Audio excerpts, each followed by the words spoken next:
In this world, nothing is certain except death and taxes. Neither one is a particularly pleasant topic, but taxes are arguably the lesser evil, so let's focus on them. Taxes are an unfortunate reality for most people living and working in the modern world. We pay them every year, we complain about them, and then we try to forget about them until next year. Yet taxes are also one of the most important elements of any economy around the world. Societies can grow from effective taxation and crumble without it. Taxes are what fund our roads and schools and parks, our military, emergency services, social welfare, and everything else in between. These services are structural elements of modern society. We wouldn't have these without taxes, and without them, we would have chaos. So, do we need taxes? Well, not necessarily. They serve an important purpose, sure, but there are other systems that could theoretically achieve the same thing. Any alternatives that exist to one of the most important factors in our economies are worth exploring, even if some of them are a bit out there. You are watching an Economics Explained video made possible by our patrons on Patreon. If you enjoy these videos, please consider liking and subscribing. Before we start trying to prove Ben Franklin wrong, it is important to truly understand what it is that taxes achieve and why we pay them. Taxes are what a government uses to raise revenue to fund its expenditures. If a government does not raise enough taxes to fund these expenditures, it does what anybody else would do: take on debt temporarily to live above its means. This is the massively oversimplified cycle of government fiscal policy in our modern economies, and it should make sense to everyone. If we stop paying taxes, the government either has to stop paying for services that keep society going, or it takes on more and more debt until it ends up going bankrupt. So this is why taxes are levied. Simple enough. But there is more nuance to this argument. Certain economic schools of thought, not to mention political ideologies, advocate for raising fewer tax dollars and spending less money. Their opposition will argue that raising more tax dollars and spending more money is the way to go. Both of these sides will argue that their way is the right way to deliver the most overall prosperity to an economy. They can't both be right, right? Well, in a sense they can, so remember this for later. In either case, taxes will still exist. So now it's important to ask, why do people pay their taxes? Some people have made the argument that taxes are like paying a subscription to modern society. But let's be honest, it's not out of some civic duty to keep your nation going, or even because you think you will benefit from government programs. I mean, come on. Let's be honest. The real reason is that if you don't pay your taxes, you go to prison. As far as motivation goes, this is about as much as most people need. So, let's look at the alternatives. The United Arab Emirates, Qatar, Monaco, Brunei, these are all examples of national economies that operate without the need for income taxes. In fact, prior to 1913, the USA did not have federal income taxes. So this gives us an easy answer to the question of, do we need taxes? To which these countries would answer a resounding no. But this all comes with one big asterisk, or rather, two big asterisks. The first is that these countries do have taxes. They just don't have income taxes. When we explored the economy of Monaco, which is a nation famous for being a tax haven, we found that a majority of the government's revenue still came from taxation. In the case of Monaco, this was a value-added tax, or a sales tax. This is ideal for these tourist nations because it generates government revenue from people just visiting the country, rather than income taxes which require people to work in the country. Alternative taxes are a common feature for a lot of countries, and they have a lot of advantages. Take Singapore, for example. It still has income taxes, but they are incredibly low. What it does instead is levy taxes on things that require government expenditure. Cars are the best example here. Roads and highways and traffic lights and bridges and tunnels are all funded by taxes, apart from the few toll roads. These are expensive, and not everyone gets the same use out of them. Someone who works from home and walks everywhere in a normal country is still going to have to pay for roads through their income taxes, even if they never use them. In Singapore, though, they wouldn't really need to. Income taxes are low, but instead, the government raises the money it needs by taxing the bejesus out of people that actually own cars. Depending on the type of car, buying and registering a vehicle in Singapore can easily cost 5 times as much as it does in the United States. This gives the Singaporean government the revenue it needs to pay for these public goods. If you don't need or want to drive a car, no worries, you don't need to pay. In many ways, this is a really, really fair system. You get what you pay for. Beyond this, it helps ease congestion in this tiny nation because not many people are going to drive, given how expensive it is. However, this system is not without its problems. When a car costs as much as a house, many people are not going to be able to afford it. For some people, driving is just a necessity. They might be in an industry that requires driving, they might have disabilities that require easy transport, or they might live in a remote area with no easy access to public transportation. Remember this for later, because it is very, very important. The arguments back and forth for this type of taxation are fascinating. You could make a video about it. Oh look, we did. But Singapore still has taxes, so it might be fascinating, but it's irrelevant. Instead, let's look at that second big asterisk.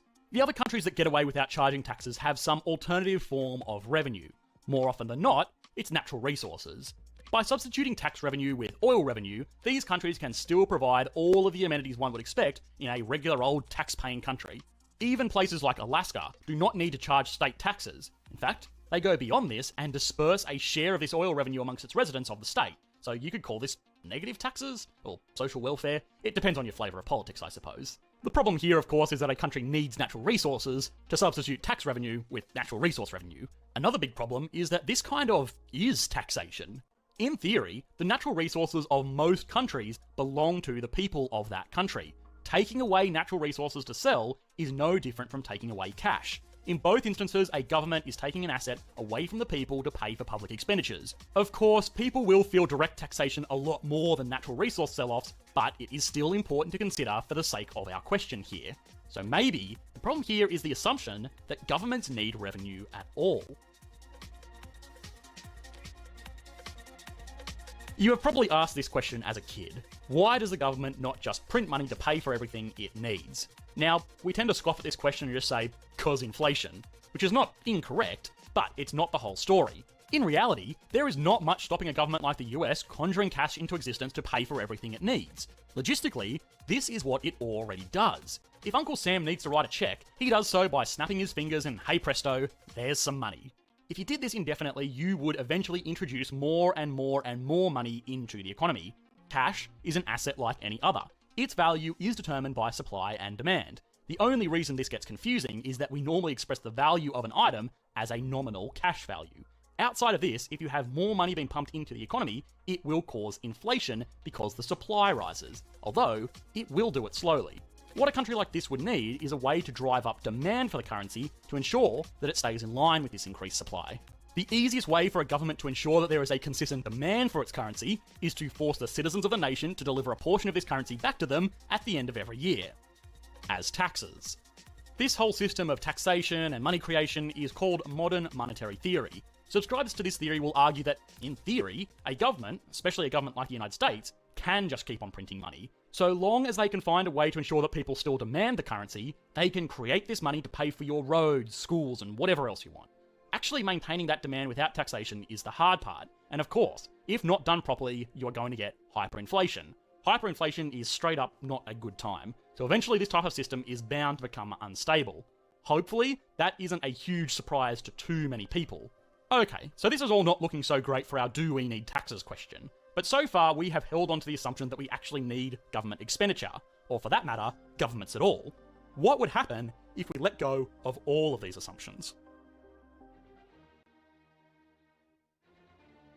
Anarcho-capitalism is an economic theory that advocates for the complete elimination of government influence in an economy. In such a system, everything is privately owned. There are no public roads, schools, parks, or hospitals. There aren't even things like social welfare or emergency services. The idea of such a system is that private enterprise would replace these publicly provided goods, and the profit motive would encourage these services to become more competitive and therefore deliver a greater net value to society. Sounds kind of good, right?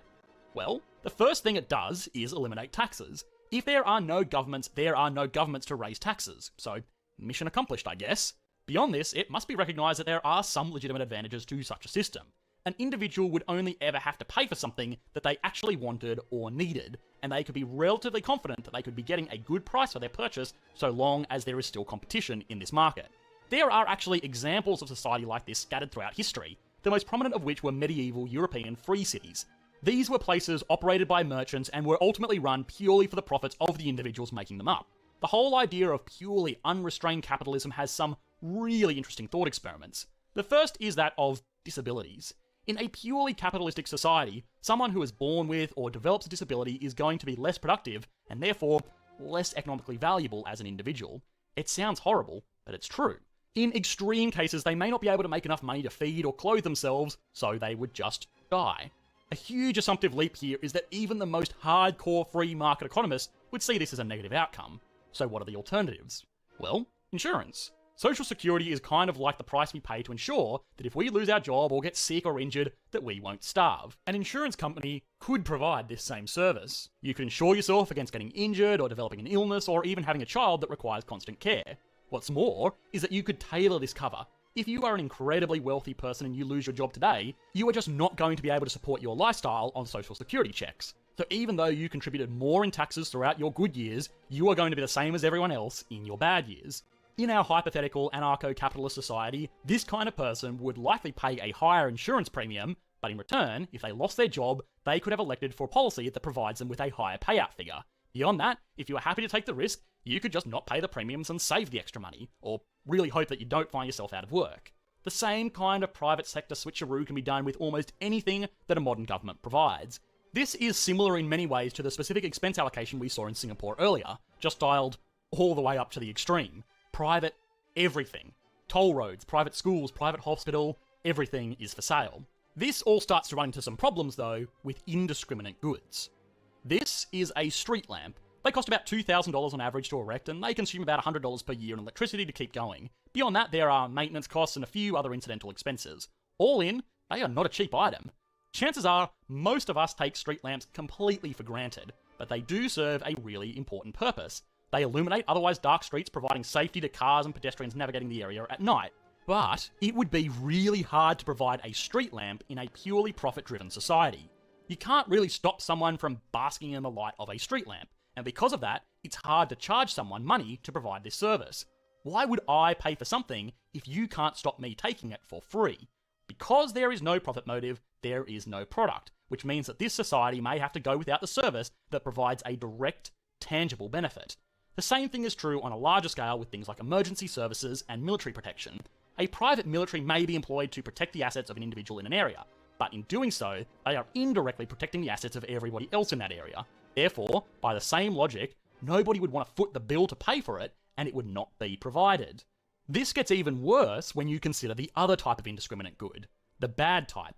Just the same as there is no way to prevent an individual basking in the light of a street lamp, there is no way for an individual to prevent themselves being impacted by negative externalities.